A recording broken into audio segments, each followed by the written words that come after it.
Andrew, open sights.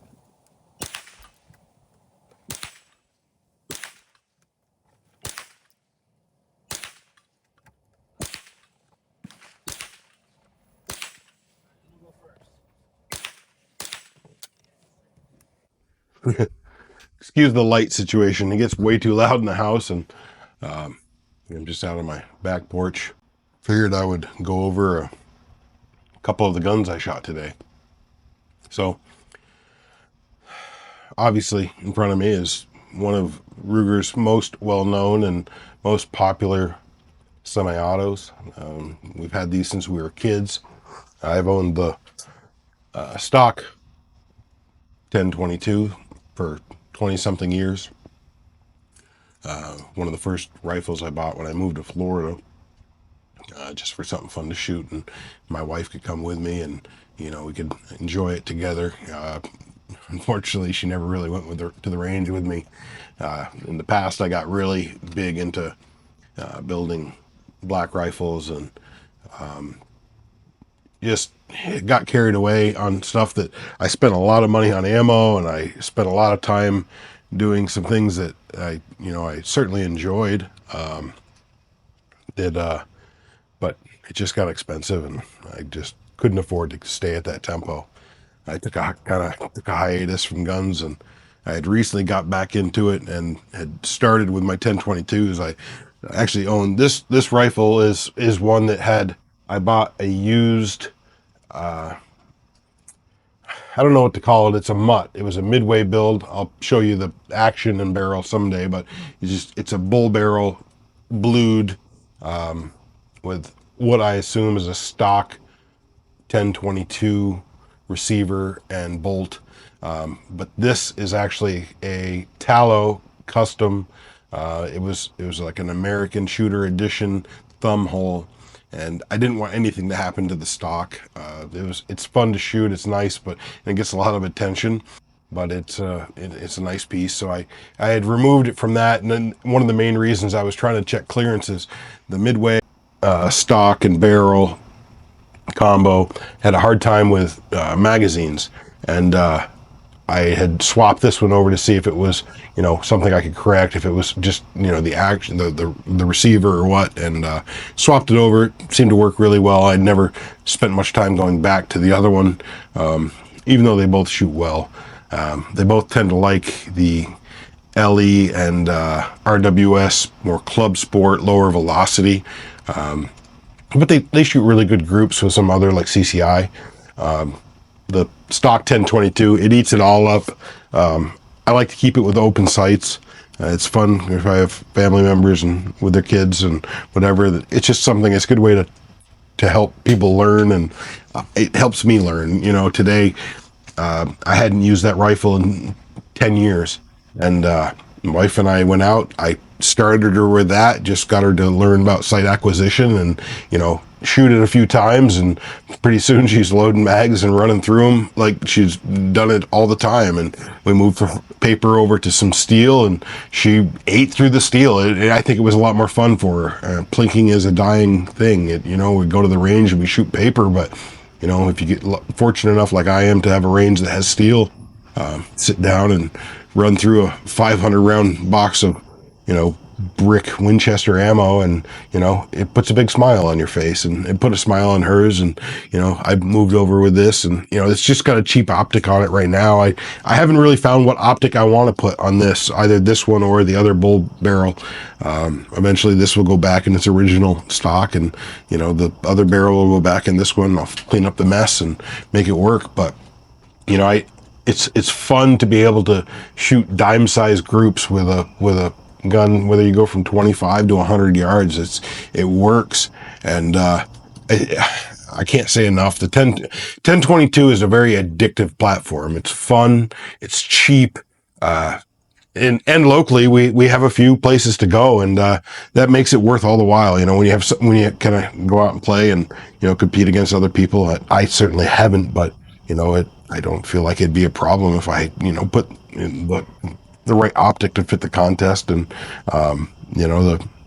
anyway, her and I, we had a little contest after she was comfortable with both, and she figured out how to use the scope and how to see clearly, and we ran through some rounds, and we did the sink the battleship target, and I told her, well, you use the scope and I'll use the open sights, and she whooped my ass. I hit some targets, and I did good, but with progressive lenses now approaching 50 years old, I had a harder time with these open sights just in the configuration they're in.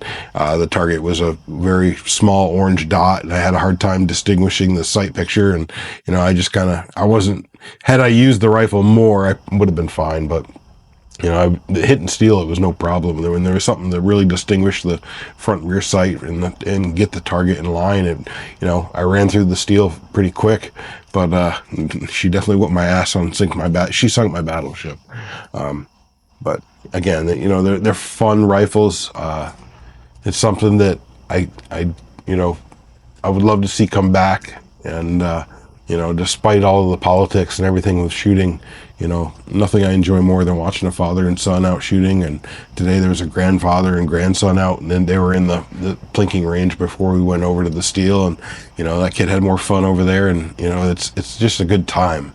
It's a safe time, and it's good bonding, and it's good memories I have with my own father, and I even feel like I went with my grandfather a couple times, but we grew up around it.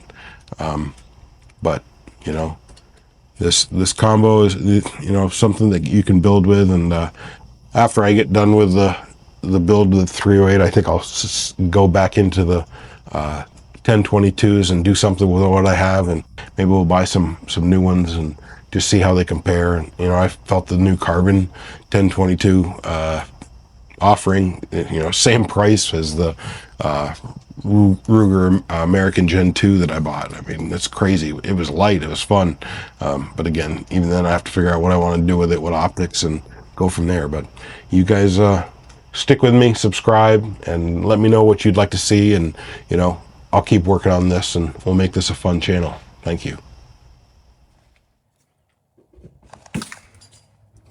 Trish smoked me.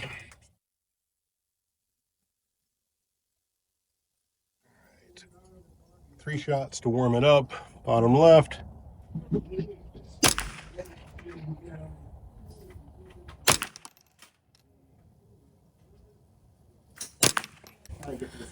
RWS special match. Top left.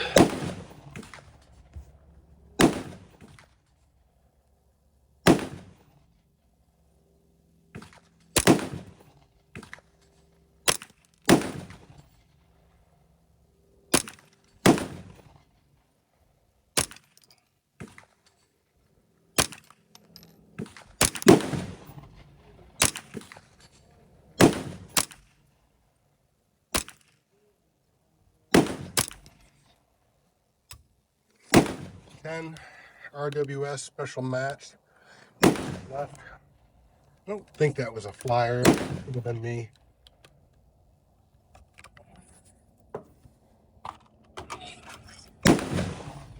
I'll do LE Club 22 rimfire, Ruger 1022 tallow bull barrel with a scope. Top right.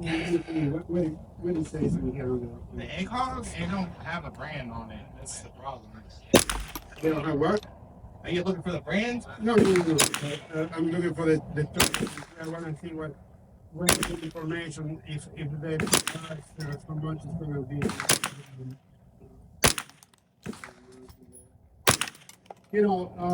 In some of these stores, 10 shots, CCI, mini mag, target, 22 LR, Ruger 1022 tallow stainless bull barrel. So when it says right, that means that if you want your point of impact to move to the right, you want your bullet to hit to the right, you move it to the right. So don't get confused, because the red dot on the green dot is going to move in the opposite direction. Right. So you don't have to worry about that. You remember that this up and down, left and right, means your point of impact. And then on, just don't be afraid to move it a good amount. Don't go just too little because the changes are going to be so small that might not move it. So just move it like a first, at least a quarter of a turn, and then you see if it was too much, then you come back across the distance. But don't go little bit by little bit because you're going to be making adjustment out of that 40 you're not even going to see it. So you want to see that go and make a good move in there. Had one misfire. Well,